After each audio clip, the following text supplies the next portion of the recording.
Hello student, कैसे हैं आप सभी। एक बार पुनः आप सभी का आपके अपनी चैनल श्री कोचिंग क्लासेस पर स्वागत है। Class 12th chemistry NCERT chapter second में न्यू जो क्वेश्चन बैंक है उसके यहाँ पर आंसर प्रोवाइड करा दूंगा।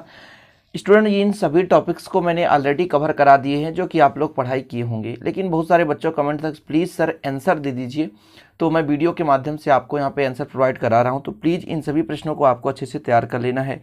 पहला क्वेश्चन था स्टूडेंट 2 नंबर का क्वेश्चन था, मूल प्रभाज। मूल प्रभाज किसे कहते हैं, मूल प्रभाज के बारे में बताना स्टूडेंट। तो मूल प्रभाज क्या है कि जैसे बिलियन में मान लीजिए 2 घटक है, तो दोनों घटकों की मोलों की संख्या होगी, तो एक घटक के मोलों की संख्या और समस्त घटकों के मोलों की संख्या का अनुपात जो होता है उसे हम कहते हैं मूल प्रभाज। तो किसी बिलियन में विलेय तथा बिलियन के मोलों की संख्या का अनुपात या विलायक एवं बिलियन के मोलों की संख्या का अनुपात मूल प्रभाज कहलाता है।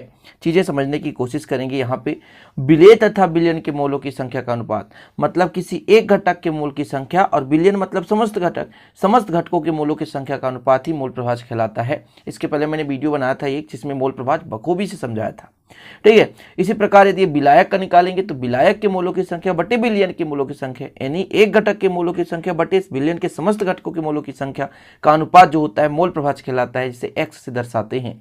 मान के चलते हैं बिलियन के 2 घटक a और b है, तो इसमें मोलों की संख्या na होगी और b के मोलों की संख्या nb होगी, ठीक है। तब यदि हम बात करें मूल प्रभाज, यानी xa बराबर कितना होगा प्यारे भाइयों, xa बराबर तो na बटे na प्लस nb, एक घटक के मोलों की संख्या जिसका मोल प्रभाज निकाल रहे हैं, नीचे में होगा समस्त घटकों के मोलों की संख्या का अनुपात। बी का मोल प्रभाज निकालेंगे तो बी के मोलों की संख्या बटे समस्त घटकों के मोलों की संख्या। तो मोल प्रभाज क्या कहलाता है, बिलियन में चाहे 10 घटक हो, जिस घटक का हमें मोल प्रभाज निकालना है उसको ऊपर रखना है और नीचे बिलियन के समस्त घटकों के मोलों की संख्या का योग होना चाहिए। इन दोनों का जो रेशियो होता है स्टूडेंट वो कहलाता है क्या, मोल प्रभाज। तो पहला समझ गए मोल प्रभाज। दूसरा क्वेश्चन है, आप लोग देखे होंगे, मोलरता की परिभाषा लिखिए। ये है मोलरता। मोलरता क्या कहलाता है, कोई बिलियन है उसके 1 लीटर आयतन में उपस्थित विलेय पदार्थ के मोलों की संख्या या ग्राम अणुओं की संख्या मोलरता कहलाती है, जिसे कैपिटल एम से प्रदर्शित करते हैं। किसी बिलियन के 1 लीटर आयतन में उपस्थित विलेय पदार्थ के मोलों की संख्या या ग्राम अणुओं की संख्या मोलरता कहलाती है, जिसकी फार्मूला यहाँ पर आप देख सकते हैं, विलेय के मोलों की संख्या बटे बिलियन का लीटर में आयतन। सबसे बेस्ट फार्मूला आप इसे याद करें, विलेय की मात्रा गुणे 1000 बटे विलेय का अणुभार गुणे बिलियन का मिलीलीटर में आयतन।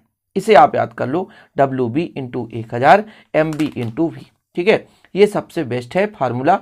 तो किसी बिलियन के 1 लीटर आयतन में, ठीक है, आपको परिभाषा 2 नंबर का है तो पहले आपको इसको परिभाषा लिखना है, इसके बाद इस फार्मूले को लिखना है, विलेय की मात्रा गुणे 1000 बटे विलेय का अणुभार इंटू बिलियन का मिलीलीटर में आयतन, WB इंटू 1000 बटे MB इंटू V। बस इतना आप लिख दें। आपको समझना है, यहाँ पर कई फार्मूले हैं, कंफ्यूज हो जाएंगे आप, तो कंफ्यूज होने की आवश्यकता नहीं है। सिंपल तरीके से स्टूडेंट जो कि आपसे याद हो जाए उतना करेंगे। अगला आपका टॉपिक है नॉर्मलता। बस थोड़ा सा डिफरेंस है इससे मोलरता से। नॉर्मलता क्या है, किसी बिलियन के 1 लीटर आयतन में उपस्थित ग्राम तुल्यांकों की संख्या। अभी आप पढ़ रहे थे क्या, मोलरता।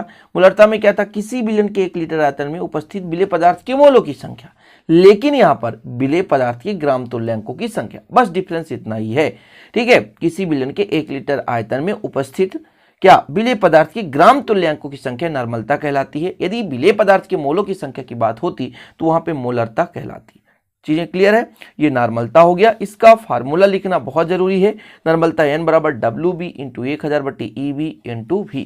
ये जो WB है वो विलेय पदार्थ की मात्रा है, 1000 है।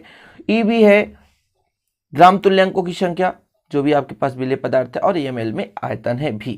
तो आप परिभाषा और क्या लिखेंगे, फार्मूला, क्योंकि 2 नंबर का क्वेश्चन है इसलिए आपको लिखना जरूरी है। आगे बात करते हैं स्टूडेंट छोटे छोटे क्वेश्चन। अणुसंख्या गुणधर्म किसे कहते हैं, तो विलयन के वे भौतिक गुण जो विलेय के उपस्थित कुल कणों की संख्या तथा विलेय के कणों की संख्या के अनुपात पर निर्भर करते हैं, न कि विलेय के कणों की संख्या की प्रकृति पर। इसे अणुसंख्या गुण कहते हैं। मतलब विलयन के भौतिक गुण हैं जो विलयन के उपस्थित कुल कणों की संख्या पर डिपेंड करते हैं, विलेय के कणों की संख्या पर डिपेंड करते हैं कि विलेय की कण कितना है, विलयन में उपस्थित कण कितना है, इनका रेशियो क्या है, इस पर डिपेंड करता है, बल्कि उसके प्रकृति पर डिपेंड नहीं करता। उसे हम अणुसंख्या गुणधर्म कहते हैं। अर्धपारगम झिल्ली क्या है, तो ऐसे झिल्ली जो विलायक के कणों को ही पार होने देते हैं उसे हम अर्धपारगम झिल्ली कहते हैं। अर्ध मतलब आधा, पारगम यानी विलेय के कण को नहीं जाने देते स्टूडेंट, केवल विलायक के कण को पार होने देते हैं। यदि दोनों जाने देते तो पारगम हो जाता, लेकिन जो केवल विलायक के कणों को पार होने दे उसे हम अर्धपारगम झिल्ली कहते हैं, चर्म पात्र सेलोफेन एग्जाम्पल के तौर पे। आगे 3 नंबर में एक क्वेश्चन है, समपराशरी विलयन किसे कहते हैं? तो उसमें स्टूडेंट परासरण है, समपराशरी है और परसरण दाब है। तो परसरण परसरण दाब आगे बताते हैं। समपराशरी विलयन क्या है? सम यानी बराबर, पराशरी यानी परसरण दाब। ऐसे कई विलयन आपके पास है जिनके परसरण दाब क्या है? समान है। ऐसे कई विलयन है जिनके परसरण दाब समान होते हैं, ऐसे विलयन को हम समपराशरी विलयन कहते हैं। स्क्रीनशॉट ले सकते हो और इसका आंसर आप लिख सकते हो। अगला है पीपीएम, पार्ट्स पर मिलियन। पार्ट्स पर मिलियन मतलब स्टूडेंट 10⁶ भाग में उपस्थित किसी बिलियन के, मान लीजिए यहाँ पर आप देख सकते हैं कितने जीरो हैं, यहाँ पे 5 जीरो हैं और एक जीरो और बढ़ा देंगे। सबसे सिंपल आप ऐसा करें, 10⁶ भाग में विलय के भार भागों की संख्या बिलियन की पीपीएम कहलाती है। किसी बिलियन के 10⁶ भाग में, अब 10⁶ भाग लगा लीजिए, इकाई, दहाई, सैकड़ा, हजार, 10,000, लाख, है ना, और कितना हो जाएगा? 10 लाख।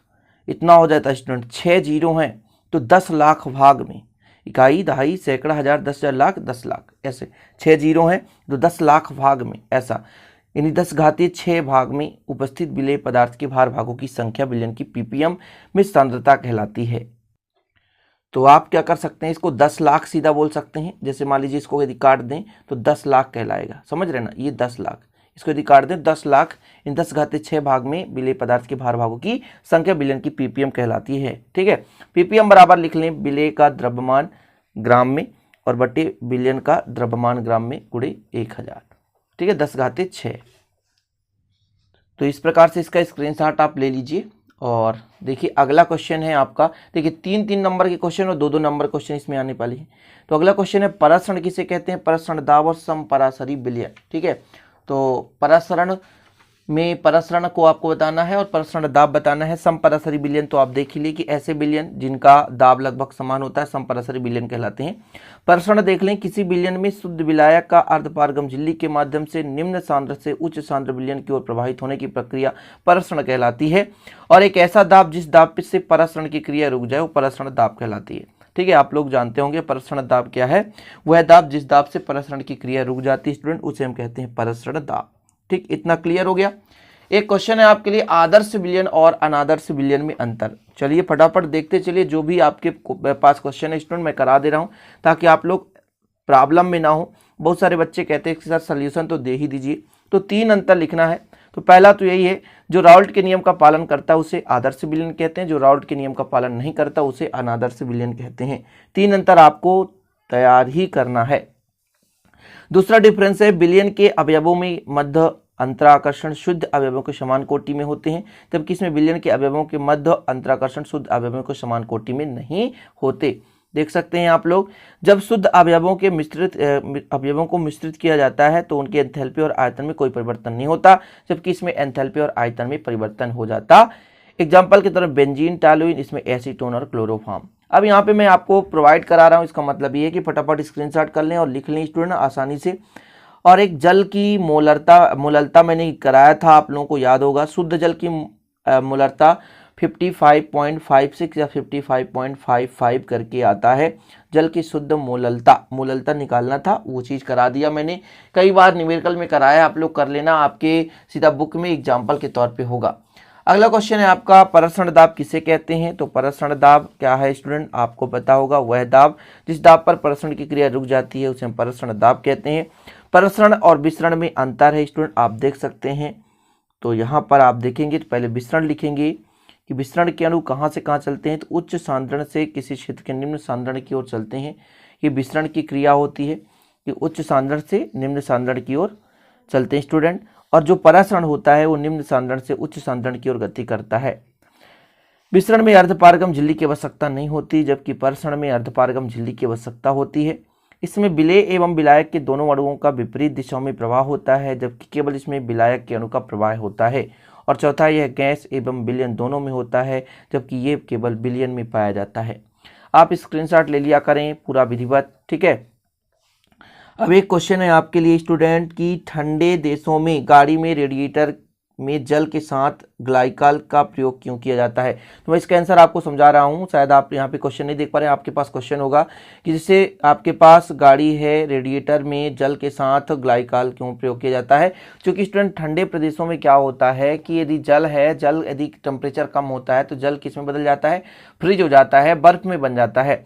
ग्लाइकॉल मिलाने से इसकी फ्रीजिंग पॉइंट अधिक हो जाती है, मतलब थोड़ा सा स्टूडेंट क्या होता है कि कम टेम्परेचर पर ज़्यादा, मतलब कम टेम्परेचर पर ये क्या होता है, आपस में जमता है। तो होता क्या है कि इसको जमने से बचाने के लिए ठंडे प्रदेशों में पानी को बर्फ से बनने में बचाने के लिए या बर्फ में बनने से बचाने के लिए क्या करते हैं, ग्लाइकॉल मिलाते हैं। सिंपल क्वेश्चन का आंसर है कुछ भी नहीं कि ठंडे प्रदेशों में गाड़ी में रेडिएटर में जल के साथ ग्लाइकॉल इसलिए मिलाया जाता है क्योंकि ग्लाइकॉल मिलाने से क्या होता है कि जो पानी का है फ्रीजिंग पॉइंट क्या हो जाती है स्टूडेंट, और कम हो जाती है। इससे क्या होता है कि जल्दी से बर्फ के रूप में नहीं जम पाता। ठीक है, क्योंकि जितना थोड़ा सा देखिए, मान लीजिए 10 डिग्री सेल्सियस पर बर्फ बन जा रहा है, फ्रीजिंग पॉइंट और कम कर दिया जाए तो वो -10 डिग्री सेल्सियस तक वो नहीं जमेगा। इस स्थिति में क्या होगा कि जो पानी है वो क्या होगा कि मान लीजिए कोई आपके पास वाहन है, गाड़ी है, उसको ठंडा करने में सहायक रखता है। ठीक है, तो इस कारण से इसमें ग्लाइकॉल मिलाया जाता है। एक क्वेश्चन है आपके पास कि हेनरी का नियम और अनुप्रयोग। तो हेनरी का नियम स्टूडेंट आप देख सकते हैं, यहाँ से है, देखिएगा हेनरी का नियम कि स्थिर ताप पर किसी विलायक के निश्चित आयतन में विलेय गैस का द्रव्यमान गैस के दाब के समानुपाती होता है। अर्थात स्टूडेंट किसी भी विलायक में कोई भी गैस हम मिलाना चाहते हैं तो कब मिलेगा, जितना ज़्यादा दाब लगाएंगे, जितना ज़्यादा दाब लगाते हैं उतना ही ज़्यादा वो गैस उस पर विलेय होता है। जैसे स्टूडेंट कोका कोला या ठंडे पेय पदार्थों में हम कार्बन डाइऑक्साइड गैस का है ना उच्च दाब के माध्यम से मिश्रण करते हैं। ठीक है, कभी आप देखेंगे स्प्राइट पियेंगे, जैसे ही उसका ऊपर का कवर खोलेंगे तो तेज़ी से बाहर आता है क्योंकि अंदर की दाब उच्च होती है और बाहर की दाब निम्न होती है। उच्च दाब से निम्न दाब की ओर आने की कोशिश करता है। तो ठंडे पेय पदार्थों में हम किसका प्रयोग करते हैं, हेनरी का प्रयोग करते हैं। तो हेनरी के अनुप्रयोग भी हैं। तो हेनरी के अनुप्रयोग में आपको यही लिख देना है कि पेयजल पदार्थों में गैस की विलेयता को बढ़ाने के लिए हम हेनरी का अनुप्रयोग करते हैं, मतलब हेनरी के अनुप्रयोग का उपयोग करते हैं। ठीक है, या कि मान लीजिए गोताखोर जब नीचे जाते हैं तो विभिन्न गैसों का मिश्रण ले जाते हैं, तो वहाँ पर भी हेनरी के नियम के आधार पर ही विभिन्न गैसों का मिश्रण किया जाता है। तो आप लोग अनुप्रयोग कर लेना, और आशा और उम्मीद है कि इतने जितने क्वेश्चन मैंने कराए हैं वो आप लोग समझ गए होंगे। चैप्टर 1 में स्टूडेंट मोम का जो आप लोग कह रहे थे जिक्र कि मोम क्या है कि अक्रिस्टलीय ठोस है।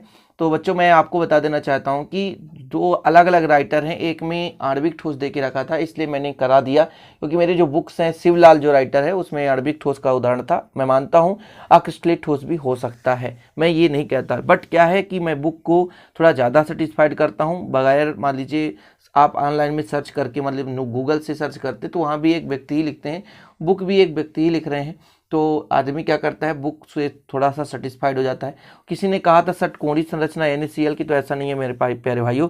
NaCl की जो संरचना होती है घनी होती है, एक अंताक्ष। इसलिए प्लीज़ आप लोग ध्यान रखिएगा, जो मैंने H2O बताया था वही सही होगा, क्योंकि आपके शिवलाल राइटर में ये सब चीज़ बेहतरीन ढंग से समझाया गया। तो ये वीडियो पसंद आए तो प्लीज़ लाइक कर देना, दोस्तों के साथ शेयर करना। मिलते हैं अगले वीडियो में। जय हिंद, वंदे मातरम।